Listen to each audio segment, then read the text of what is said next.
محترم واصف فاروقی صاحب سے گزار تشریف لائیں. بہت بہت مبارکباد پیش کرتا ہوں درویش صاحب آپ کی خدمت میں. یہ اصل میں لکھنؤ کے مزاج میں اس 10-15 سال میں جو تبدیلی آئی ہے اس کے اثرات ہے کہ نثر کا پروگرام یا شعری نشستوں کا سلسلہ بھی ہمارے سامعین کے جو مضبوط پہلو ہوا کرتا تھا اس سے وہ سب سرد مہری کے شکار ہو گئے ہیں سامعین. تو یہ کیفیت نہیں پیدا ہو پاتی.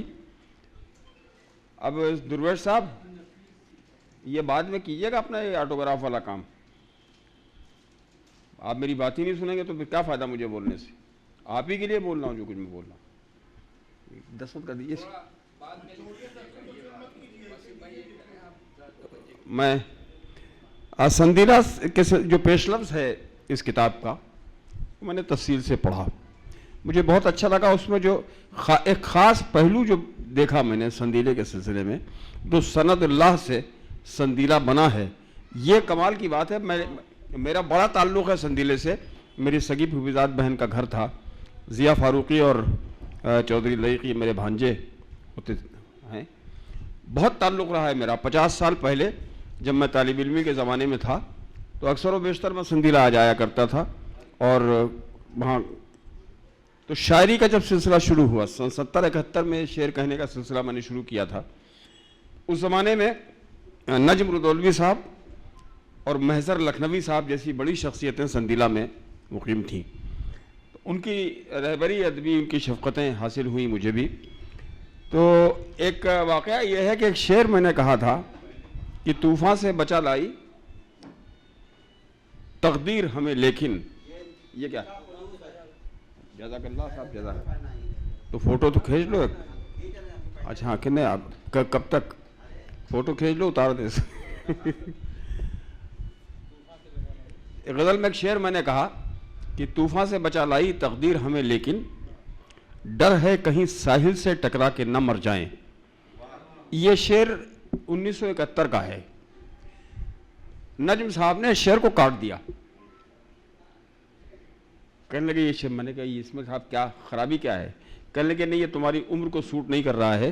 اس طرح کے مایوسی والے شعر اگر تم نوجوانی کی اس عمر میں کہو گے تو تمہارا پورا مزاج تبدیل ہو جائے گا. تو میں نے کہا صاحب یہ تو کوئی بات نہیں ہوئی آپ کی. میں نے آپ سے اصلاح کے لیے غرض سے پیش کیا تھا شعر. اس میں شعر میں اگر کوئی عیب ہو تب تو آپ کاٹ دیجئے. تو انہوں نے ایک واقعہ مجھے بتایا. انہوں نے کہا جو تم حرکت کر رہے ہو اس سے امیر مینائی اور مستر خیر آبادی کا ایک واقعہ کوٹ کرتا ہوں. بہت ہی مزے کا ہے یہ. مستر خیر آبادی کی والدہ ہرما بڑی مضبوط شاعرہ تھی. لیکن اس زمانے میں یہ ہوتا تھا کہ اگر کوئی شاعر کسی استاد سے منسلک نہیں ہے تو اس کی شخصیت مشکوک سمجھی جاتی تھی. تو ان کی والدہ نے حکم دیا ان کو کہ جاؤ اور اس عہد کے امیر مینائی سے تم اصلاح لیا کرو. تو مستر صاحب نے ان سے رجوع کیا امیر مینائی سے اور 2 غزلیں ان کی خدمت. یہ واقعہ مجھے نجم صاحب نے ہی بتایا تھا. تو انہوں نے کہا کہ پیش کی تو اس میں کچھ شعر تھے جن کو امیر مینائی نے کہا کہ نہیں یہ شعر اپنی غزل سے نکال دیجئے. یا آپ سے متعلق نہیں ہے بات, سندیلے کے حوالے سے بات مجھے یاد آ گئی. تو انہوں نے کہا کہ کیوں نکال دوں صاحب اس میں کیا خرابی ہے. تو کہنے خرابی کوئی نہیں ہے. میں استاد ہوں. آپ مجھ سے مشورہ لینے آئے ہیں تو میں آپ کو حکم دے رہا ہوں کہ آپ اس کو نکال دیجیے. کہنے صاحب میں یہ حکم نہیں مانوں گا آپ کا. اس کی کوئی وجہ بتانی پڑے گی آپ کو. تو انہوں نے اسی وقت مستر صاحب کو آزاد کر دیا اور کہا کہ میں تمہیں آزاد کرتا ہوں اپنی شاگردی سے. تمہیں ضرورت نہیں ہے کسی استاد کی. لیکن ایک جملہ انہوں نے کہا کہ تم اس شاعر بہت بڑے ہو جاؤ گے, تمہاری بڑی قدر و منزلت ہوگی, بے انتہا کمال کی شاعری تم کرو گے, لیکن تم استاد ساری زندگی نہیں بن سکتے. تو یہ امیر مینائی کی بددعا بن کے مستر صاحب کے ساتھ رہا. پورا سلسلہ ہے مستر صاحب کا شعر سے کہ وسیم صاحب یعنی کتنے نام ہیں ایسے جو اساتذہ کے فہرست میں آتے ہیں, لیکن مستر صاحب کسی بھی شاعر کے استاد نہیں ہیں. یہ کمال ہے. یہ بددعا لگ گئی امیر مینائی کی. تو مجھ سے کہنے لگے کہ میں نے کہا صاحب آپ مجھے بددعا کر دیجئے. تو مجھے استادی کا شوق بھی نہیں ہے.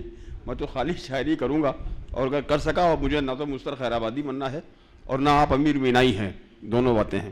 لیکن اثر ہوا اس کا کہ میری شاعری میں کہیں بھی مایوسی نہیں ہے.